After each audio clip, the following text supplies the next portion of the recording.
Mathematics classes में आपका स्वागत है। आज हम पॉलिटी में जहाँ तक हम पढ़े थे 1833 के चार्टर एक्ट, उससे आगे चार्टर एक्ट की ओर बढ़ेंगे जो है 1853 का चार्टर एक्ट। तो ये है लेक्चर नंबर 3, पॉलिटी का लेक्चर नंबर 3 है, जहाँ पे हम देखेंगे 1853 का चार्टर एक्ट।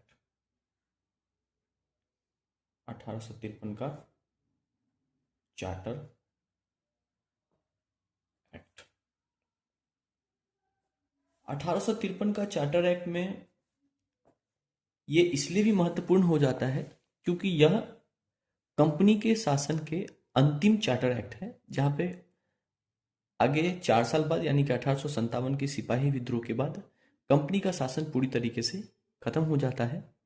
इसीलिए बहुत ही महत्वपूर्ण हो जाता है कि 1853 का जो चार्टर एक्ट है वह कंपनी का अंतिम शासन और ताज के आने वाले शासन का एक पृष्ठभूमि तैयार करेगा कि किस तरीके से 1853 के बाद यानी कि 1857 के सिपाही विद्रोह के बाद ताज का शासन अपने हिसाब से कंपनी को लेके चलेगी। तो देखते हैं इसमें कि 1853 के चार्टर एक्ट में कंपनी में किस तरीके से परिवर्तन होता। कंपनी का विनियमन, कंपनी के विनियमन में कुछ खास तो नहीं हुआ था, बस हम बोल सकते हैं कि यह कंपनी द्वारा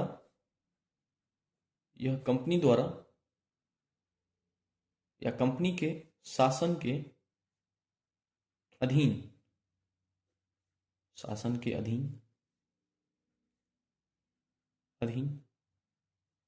अंतिम अधिनियम हम बोल सकते हैं इसको। अंतिम अधिनियम, अंतिम इसीलिए अधिनियम है क्योंकि 1857 के स्वतंत्रता संग्राम के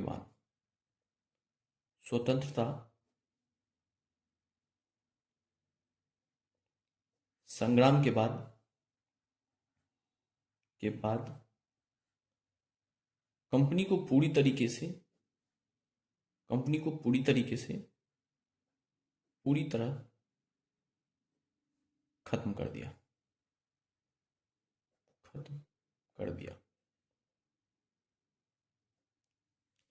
तो इस तरीके से हम देखेंगे आगे 1858 का जो भारत शासन अधिनियम होगा उसमें हम देखेंगे कि किस तरीके से कंपनी ताज के अधीन चल जाती है। अब हम देखेंगे कि 1853 के प्रशासनिक परिवर्तन क्या क्या हुए थे। प्रशासनिक परिवर्तन देख सकते हैं आप यहां पे कि जहां पे कंपनी के जो गवर्नर जनरल थे, कंपनी के गवर्नर जनरल कंपनी के गवर्नर जनरल थे और गवर्नर थे। तो कंपनी के गवर्नर जनरल की जो परिषद थी उसके कार्यों को बांटा गया, यानी कि जो कार्यकारिणी परिषद है, जहां पे कार्यकारिणी परिषद पहले हुआ करती थी, यानी कि हम यहां पे ये बोल सकते हैं कि कंपनी के गवर्नर जनरल की जो परिषद थी, परिषद को पहली बार दो अलग अलग निकाय के रूप में अलग किया। एक निकाय विधायी और कार्यकारी परिषद में विभक्त किया।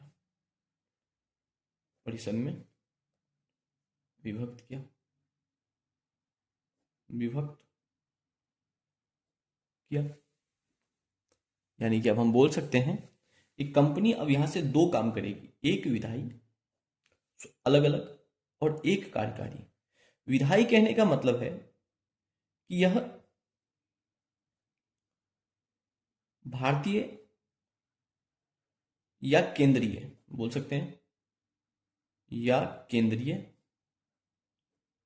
विधान परिषद विधान परिषद का गठन, यदि आपसे पूछा जाएगा कि भारतीय विधान परिषद का गठन कंपनी के किस परिषद की ओर इंगित करता है, तो हम यह बोल सकते हैं कि कंपनी के जो गवर्नर जनरल की जो पहले परिषद हुआ करती थी, 1853 में वह दो भाग में बट गया, विधायी और कार्यकारी, जिसमें से विधायी यानी कि जो विधि बनाएंगे उसमें से आपके भारतीय या उस समय के केंद्रीय विधान परिषद का गठन किया गया, का गठन हुआ। और गठन होने के साथ साथ यह हम बोल सकते हैं कि यह आगे आने वाले समय में हमारे संसद का रूप लेगी। तो उस समय भी इसे मिनी संसद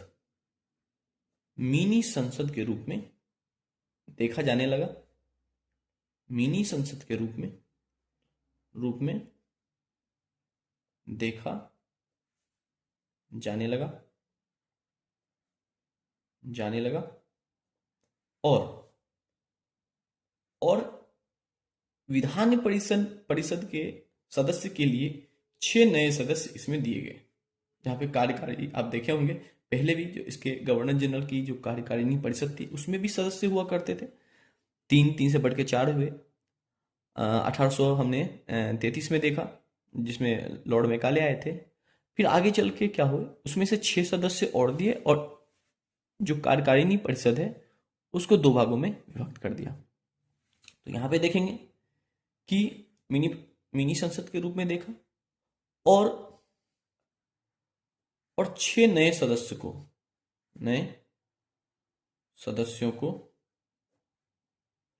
को जोड़ा गया, 6 नए सदस्य दिए गए, जहां पे अब ये विधान परिषद का कार्य करेंगे। इसमें और एक महत्वपूर्ण बात यह हो जाता है, देखेंगे कि ये जो 6 नए सदस्य हैं, जो विधान परिषद के 6 नए सदस्य हैं, यह हम बोल सकते हैं कि ये 6 नए सदस्य का नियुक्ति किस तरीके से होगा, किस तरीके से ये चुने जाएंगे। तो इनका जो 6 नए सदस्यों में से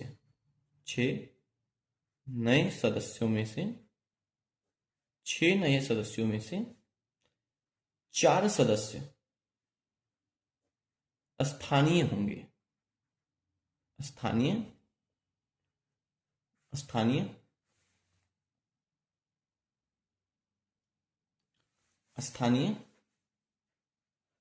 माफ कीजिएगा, स्थानीय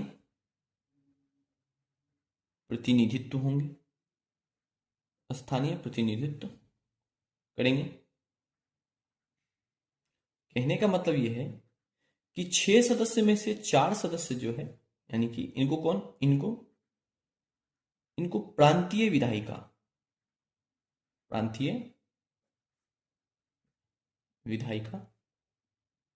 चुनेंगे, प्रांतीय विधायिका चुनेंगे। कहां से चुनेंगे, तो मद्रास, आगरा, बंबई और बंगाल से आपको यह देखने को मिलेंगे।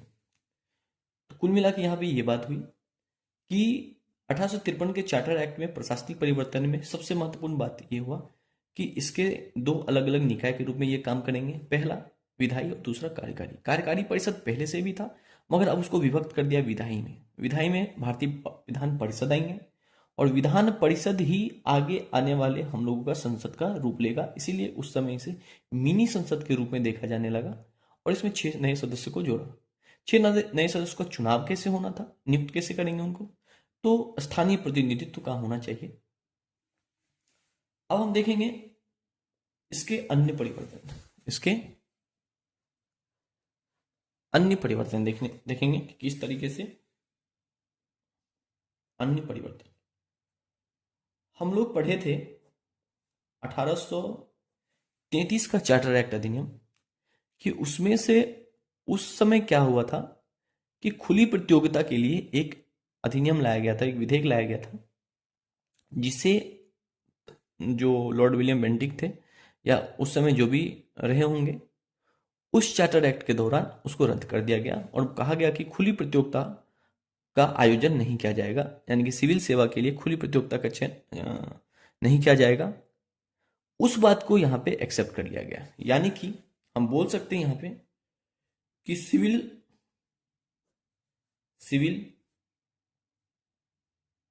परीक्षा हेतु या परीक्षा के लिए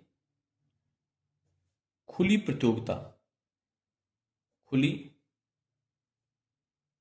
प्रतियोगिता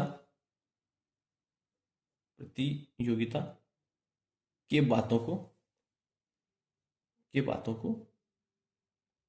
बातों को स्वीकार किया गया स्वीकार किया गया।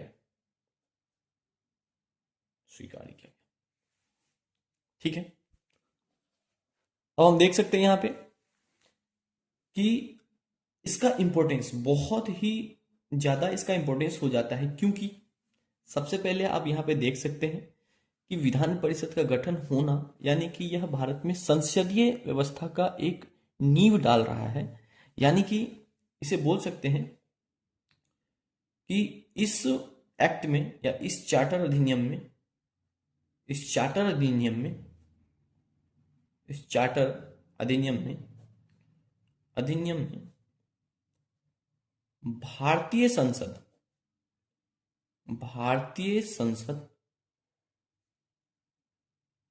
भारतीय संसद की नींव रखी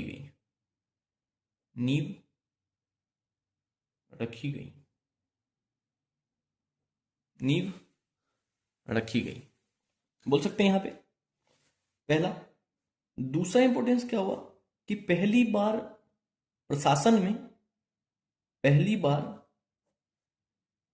बार ब्रिटिश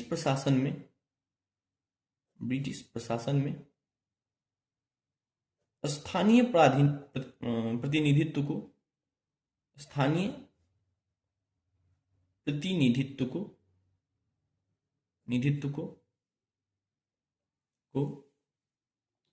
अपनाया गया,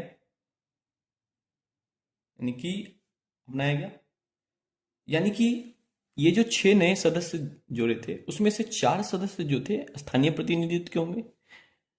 तो यह बात भी अपने आप में बहुत ज्यादा इंपॉर्टेंस अपने आप में रखती है कि किस तरीके से ब्रिटिश प्रशासन में पहली बार जो भारत के स्थानीय प्रतिनिधि थे, जो लोकल जो अब शामिल होंगे, लोकल पॉलिटिशियन जो शामिल होंगे या लोकल जो भी कर्मचारी या एम्प्लॉय यहाँ पे शामिल होंगे, वो पहली बार 1853 के चार्टर एक्ट में आपको देखने को मिलेगा।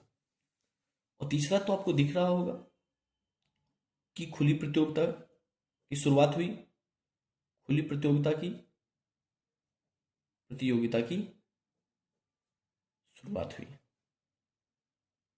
शुरुआत हुई।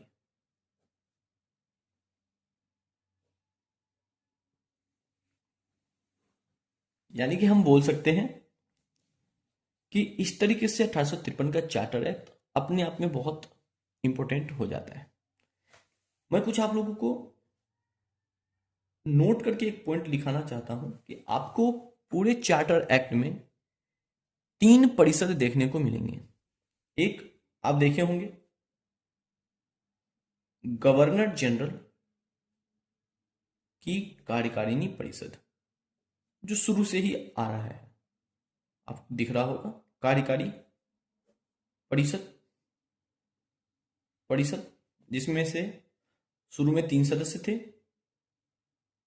और फिर लॉर्ड मैकाले के जुड़ने के बाद वो 4 सदस्य हो गए। यानी कि आप बोल सकते हैं कार्यकारी परिषद में पहले 3 सदस्य हुआ करता था, अब जिस तरीके से हमने पढ़ा 1833 का चार्टर एक्ट, उसमें लॉर्ड मैकाले जुड़े थे और 4 सदस्य हो गए थे। एक परिषद, मेरे कहने का मतलब है, आप कंफ्यूज नहीं होइएगा, एक परिषद है कार्यकारी परिषद। दूसरा परिषद है जो अभी हमने देखा विधायी परिषद,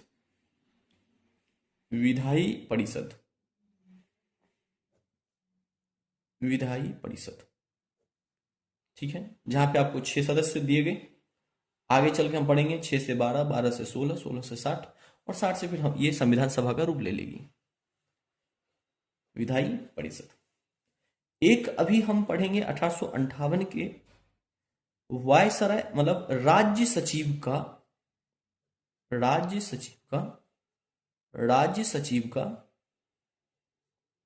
परिषद, मतलब राज्य सचिव की मदद के लिए एक परिषद बनाया जाएगा, कार्यकारी परिषद बनाया जाएगा। राज्य सचिव का होगा ये, राज्य सचिव का कार्यकारी परिषद। यानी कि आपको 3 अलग अलग देखने को मिलेंगे। यानी कि यहाँ पे राज्य सचिव का जो कार्यकारी परिषद होगा इसमें 15 सदस्य दिए जाएंगे। अभी हम पढ़ेंगे 1858 के अधिनियम में। कुल मिला के ये 3 परिषद आपको देखने को मिलेंगे। तो इन 3 परिषद में आप कंफ्यूज नहीं होना है। यह तो कार्यपालिका का मतलब इसमें कार्यपालिका आएंगे, इसमें विधायिका आएंगे जो संसद का रूप लेंगे, और ये राज्य सचिव का पद एक अलग बनाया गया था, राज्य सचिव का कार्यकारी परिषद जो 15 सदस्य थी। तो इस तरीके से ये तीनों अपने आप में इंपॉर्टेंट है और कंफ्यूजिंग है, तो थोड़ा इसको ध्यान में आप रख सकते हैं। अब हम पढ़ेंगे ताज का शासन। तो थोड़ा सा इसका बैकग्राउंड देख लेते हैं। 1858 यानी कि ताज के शासन देखने से पहले ताज का शासन कीजिएगा, यहाँ पे आपको देखने में सुविधा के लिए माफी चाहता हूं। यानी कि ताज का शासन आपको देखने के लिए जो 1858 से लेके 1947 तक आपको देखने को मिल सकता है। इसे देखने के लिए आपको उस समय का बैकग्राउंड समझना पड़ेगा कि आखिर ताज का शासन क्यों लाया गया। तो देखिए, जिस तरीके से हम जानते हैं, हम आप इतिहास में भी पढ़ेंगे कि 1850 से 56, 57 या 48 से ही आप देख सकते हैं। वैसे बैकग्राउंड तो बहुत पहले से तैयार हो रहा होगा, और हम देखेंगे 1848 से 1856 के बीच एक यहां पे भारत के गवर्नर जनरल आएंगे, लॉर्ड डलहौजी, और यह एक सिद्धांत देंगे राज्य हड़प की नीति। राज्य हड़प की नीति। तो राज्य हड़प नीति के अंतर्गत क्या होता था कि यदि किसी राज्य में उत्तराधिकारी ना हो,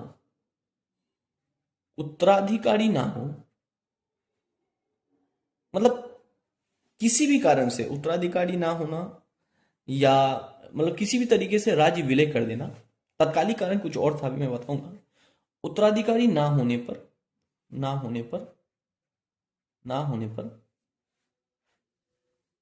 पर उसे ब्रिटिश साम्राज्य में मिला लेना, उसे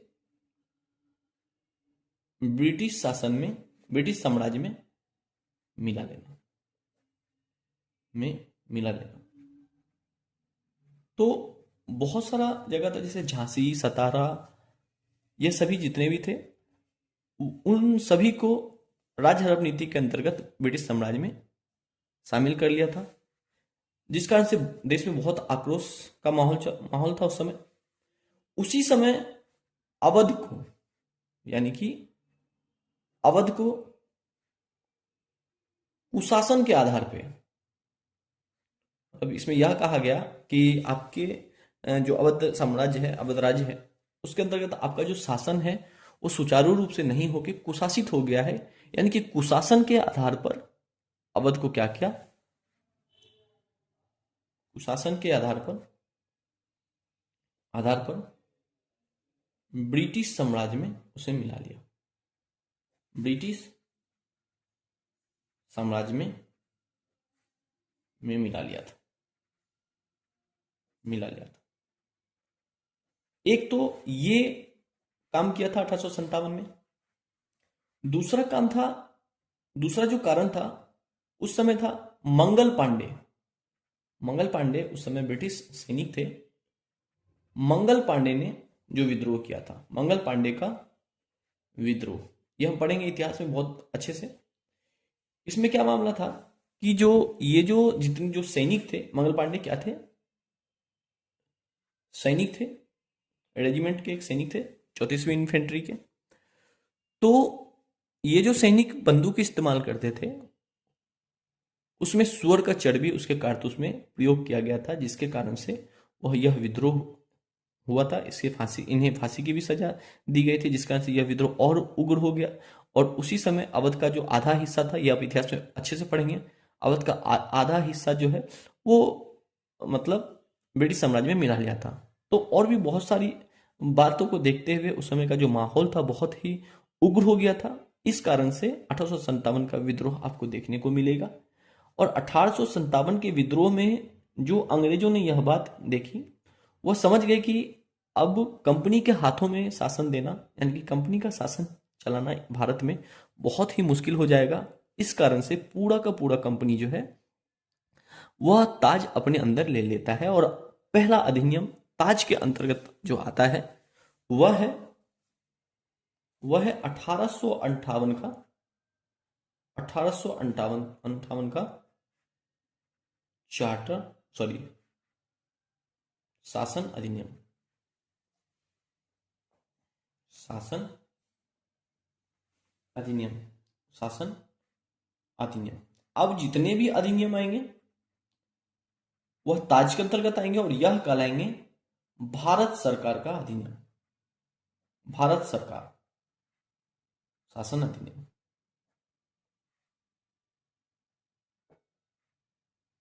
अधिनियम अब यहां से आपको यही देखने को मिलेगा। उस समय कंपनी का भी विनियमन होना था। इस समय कंपनी तो है नहीं, क्योंकि वो तो ताज के अंदर आ गया। तो यहां पे हम सिर्फ देखेंगे कार्यकारी और प्रशासनिक परिवर्तन, और प्रशासनिक प्रशासनिक परिवर्तन, प्रशासनिक परिवर्तन आपको देखने को मिल सकते हैं। देखिए क्या क्या देखेंगे इसमें। तो सबसे पहले कंपनी जो है, कंपनी किसके अंदर में आ गया, कंपनी किसके अंदर में आएगा। तो इसमें देखेंगे कि कंपनी को, मतलब कंपनी को तो खत्म कर दिया गया।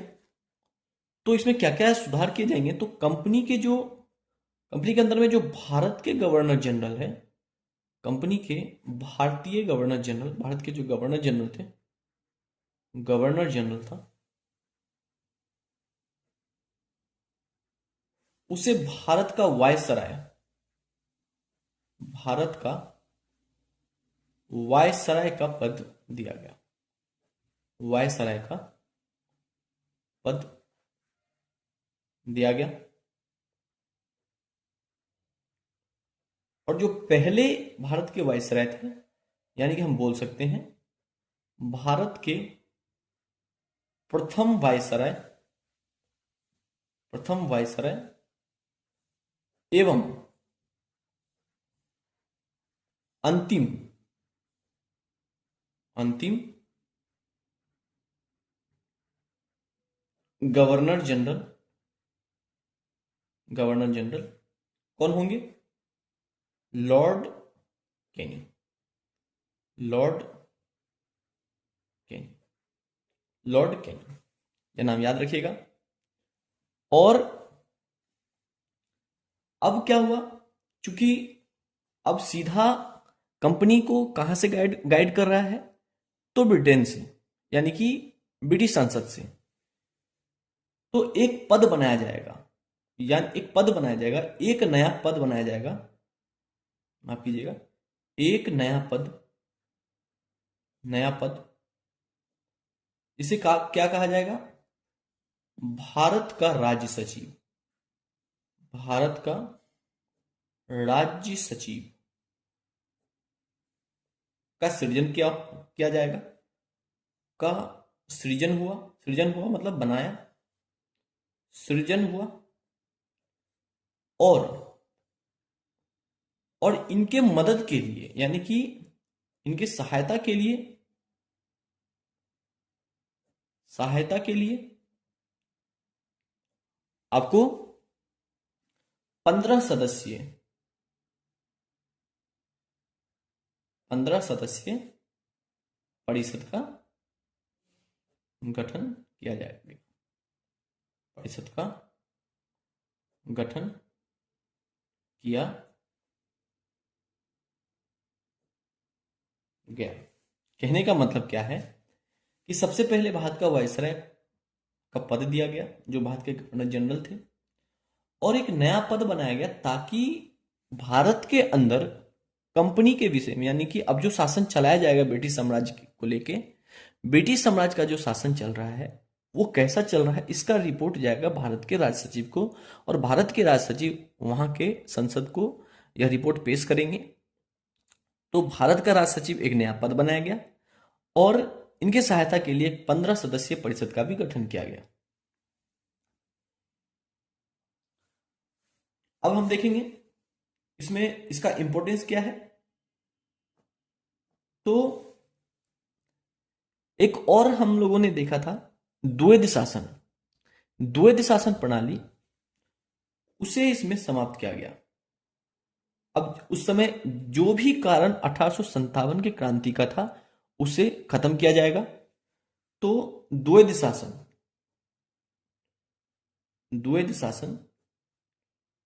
को समाप्त किया गया। और इसके अलावा एक अभी हमने देखा था राज्य हड़प की नीति, उसे भी खत्म किया जाएगा।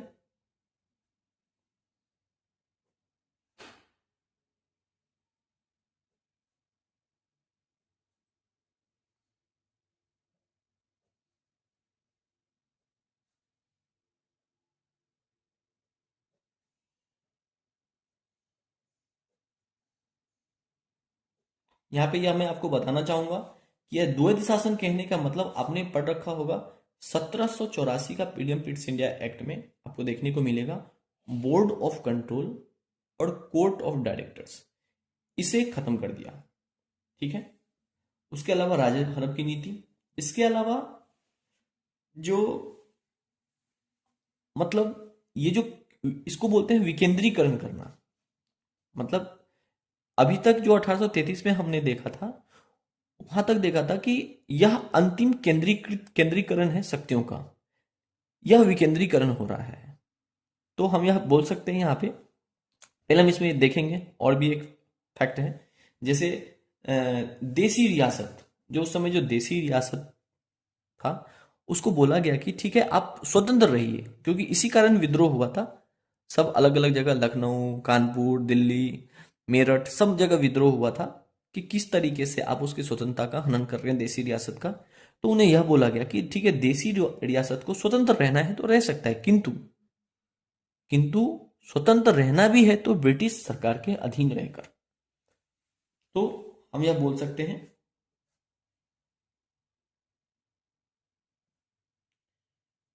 कि देसी रियासत को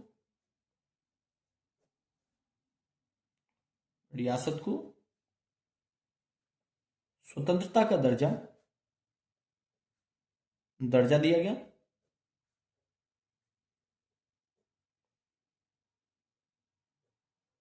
किंतु यह भी बात कहा गया, किंतु मतलब यह भी बात बोला गया कि देसी रियासत जो है ब्रिटिश आधिपत्य को स्वीकार करे, किंतु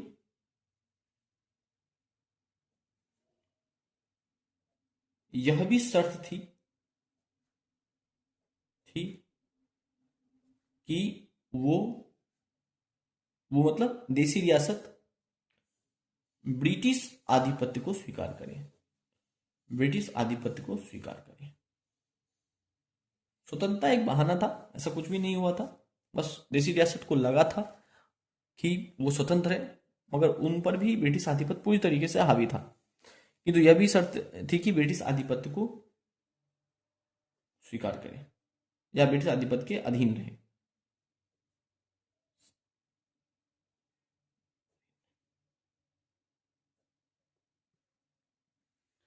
तो यहां पे हम देखेंगे, एक ये हो गया। अब 1858 का शासन अधिनियम तो इंपॉर्टेंट हो जाता है। अब पढ़ेंगे हम 1861 का अधिनियम, भारत शासन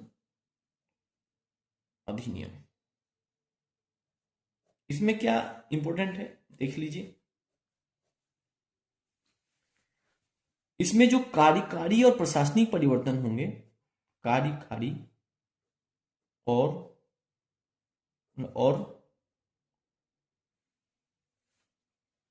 कार्यकारी और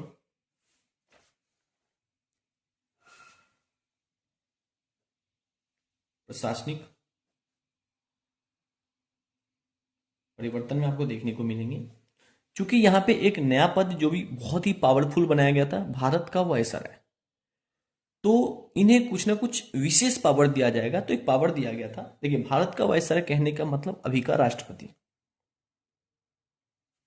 अच्छा, एक बात मैं यहां पे और बताना चाहूंगा कि ये जो भारत का राज्य सचिव है, ये जो भारत का राज्य सचिव आपने देखा, यह भारत में नहीं रहता था। यह भारत का राज्य सचिव पद आपको नाम से लग रहा होगा, मगर यह इंग्लैंड में इसका पद बैठा करता है। इस पे जो भी आसीन थे वह इंग्लैंड से इसको संचालित करते थे। यानी कि भारत का राज्य सचिव कहाँ बैठता था? इंग्लैंड में। यह बात ध्यान ध्यान रखिएगा। अब 1861 के हम कार्यकारी और प्रशासनिक परिवर्तन को देखेंगे। तो सबसे जो पहला इंपॉर्टेंट बात होगा वो था अध्यादेश जारी करना, यानी कि वायसराय को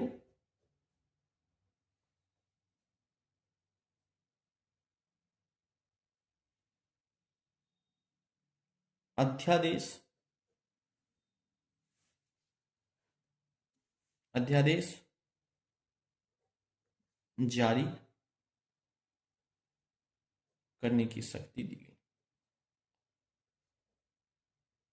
शक्ति दी गई। अध्यादेश अभी भी है। अध्यादेश हम पढ़ेंगे अभी चैप्टर में कि राष्ट्रपति को अध्यादेश जारी करने की शक्ति दी गई है आर्टिकल 1 to 3 में। अब अध्यादेश क्या होता है इसको देखिए।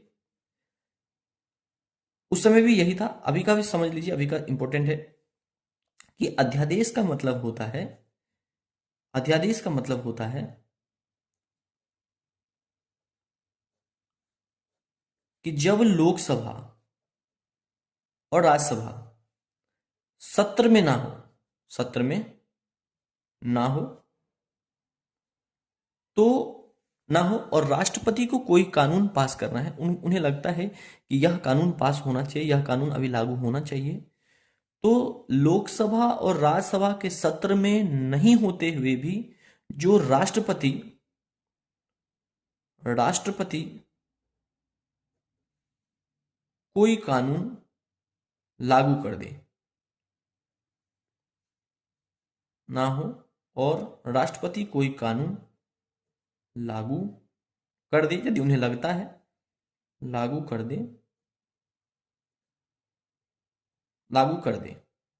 फिर इसके भी कंडीशन है कि लोकसभा राज्यसभा सत्र में नहीं है, राष्ट्रपति कोई कानून लागू कर दिए, और यह कब तक चालू होगा? तो इन्हें कुछ दिन के अंदर ही, जब सत्र चालू हो तो सत्र के शुरू होते ही 14 दिन के अंदर, जहां तक मुझे ध्यान है 14 दिन के अंदर इसे लोकसभा और राज्यसभा से पास करवाना आवश्यक होता है। तो यही है अध्यादेश कि जब लोकसभा और राज्यसभा यानी कि संसद का सत्र चालू नहीं है, उस समय जो राष्ट्रपति को लगता है कि ये कानून पास होना चाहिए तो वो कानून पास कर सकते हैं। यही अध्यादेश कहलाता है। तो वायसराय को अध्यादेश जारी करने की शक्ति दी गई। दूसरा इंपॉर्टेंट पार्ट था पोर्टफोलियो प्रणाली। तो पोर्टफोलियो प्रणाली प्रणाली की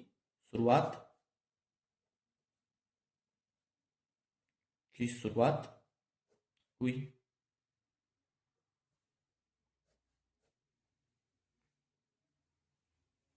मतलब पहले से भी था, मगर यहां पे कहने का मतलब आप बोल सकते हैं इसको कि वैधानिक स्वीकृति मिली। वैधानिक स्वीकृति कहने का मतलब क्या है? अब यह जो विधायिका था, विधायिका की मंजूरी मिली, वैधानिक मान्यता। ठीक है।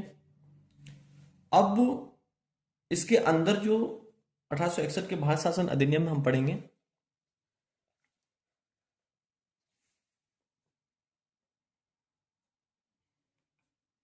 विधायी परिवर्तन, क्योंकि हमने देख हम तो अब हम देखेंगे विधायी परिवर्तन। तो विधायी परिवर्तन में क्या क्या देखेंगे, तो देखिए,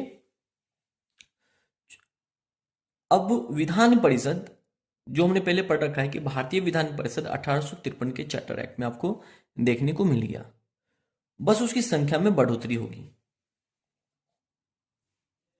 यानी कि बोल सकते हैं कि विधान परिषद में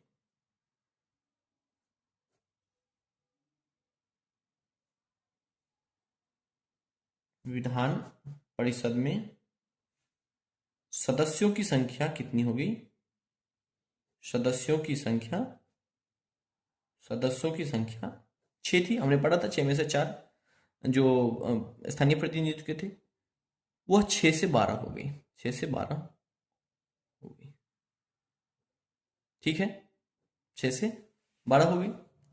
दूसरा, अब इसमें से 6 से 12 हो गए तो आधे जो थे वो गैर सरकारी थे, लिख लीजिए इस बात को, जिसमें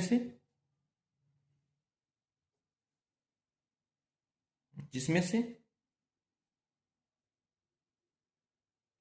आधे गैर सरकारी थे। दूसरा पॉइंट देखिए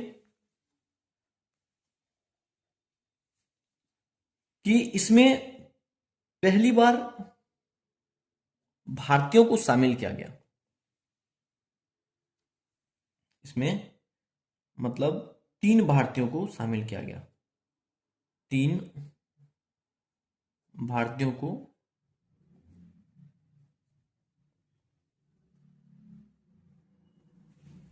शामिल किया। कौन कौन थे, नाम इंपॉर्टेंट है। एक थे बनारस के महाराजा, बनारस के राजा, पटियाला के महाराजा, पटियाला के महाराजा और सर दिनकर राव। तीनों नाम इंपॉर्टेंट है, ध्यान रखिएगा।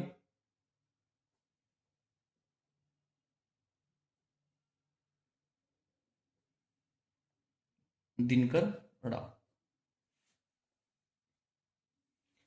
और आपने पढ़ रखा होगा, पहले भी आपको ध्यान में होगा कि 1833 के चार्टर एक्ट में जब भारत के गवर्नर जनरल का पद बनाया गया था तो उस समय गवर्नर जनरल को मद्रास और बंगाल के प्रेसिडेंसी दी गई, जिसमें हमने कहा था कि यह केंद्रीकरण का अंतिम प्रयास था। तो अब केंद्रीकरण का अंतिम प्रयास था यानी कि अब जो भी होगा विकेंद्रीकरण होगा। तो इसमें इसमें मद्रास और बंबई प्रेसिडेंसी को के जो गवर्नर थे को विधायी शक्ति जो 1833 के चार्टर एक्ट में ले लिया गया था, ये उन्हें वापस दिया जाएगा। विधायी शक्ति को बहाल किया जाएगा,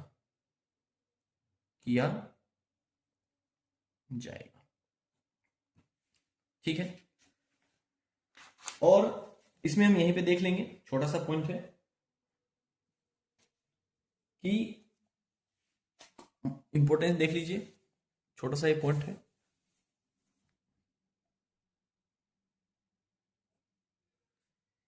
कि कुछ जगह पर विधान परिषद का स्थापना किया गया। तो कहां कहां, तो सबसे पहले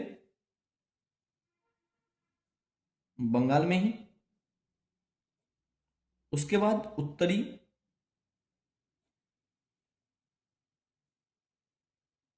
पश्चिमी, जो गुजरात सबका एरिया था, मतलब गुजरात और क्या बोलते हैं, पंजाब के बीच का जो एरिया था, उत्तरी पश्चिमी प्रांत क्षेत्र में, यहाँ पे भी, और पंजाब में भी, पंजाब में भी, पंजाब में भी विधान परिषद का, विधान परिषद का, विधान परिषद का गठन किया गया। तो यहाँ पे हमने देखा 1853 का चार्टर एक्ट, 1858 का चार्टर एक्ट और 1861 का चार्टर एक्ट। यह जो चार्टर एक्ट और अधिनियम का जो जो मतलब ये जो अध्याय है, ऐतिहासिक पृष्ठभूमि, हिस्टोरिकल बैकग्राउंड, यह बहुत ही इंपॉर्टेंट है अपने आप में। इसीलिए इसे याद रखने के लिए इसे बार बार रिवीजन की आवश्यकता होती है, जिसमें आप हो सकता है कि आपका कन्फ्यूजन, आपको कंफ्यूज हो। तो मेरे हिसाब से आप 2-3 टुकड़ों में इसे पढ़ सकते हैं, और हमेशा पढ़ने के बाद इसको लिखा कीजिए। जब भी आप रिवीजन मोड में रहेंगे, इसको अपने से लिखा कीजिए। जब तक आप लिख नहीं पाएंगे, तब तक आपको यह समझ में नहीं आएगा कि मतलब कौन सी चीज़ किस में है। वो मिक्स हो सकता है, यदि आप प्रॉपर वे में आपको ध्यान नहीं रहेगा तो वो ये मिक्स हो सकता है। इसलिए मेरी तरफ से यदि आप मेरी बात को मानेंगे तो इसे बार बार रिवीजन करते रहें, समय देते रहें, जिससे आपका हिस्टोरिकल बैकग्राउंड पूरी तरीके से क्लियर हो। और जैसे ही ये चैप्टर खत्म होगा, फिर आपका चैप्टर पूरे पिकअप में हो जाएगा। किसी कुछ कारण से मैं इस वीडियो को लगातार ले नहीं पा रहा हूँ, तो देखते हैं, मेरे साथ जुड़े रहिए। धन्यवाद।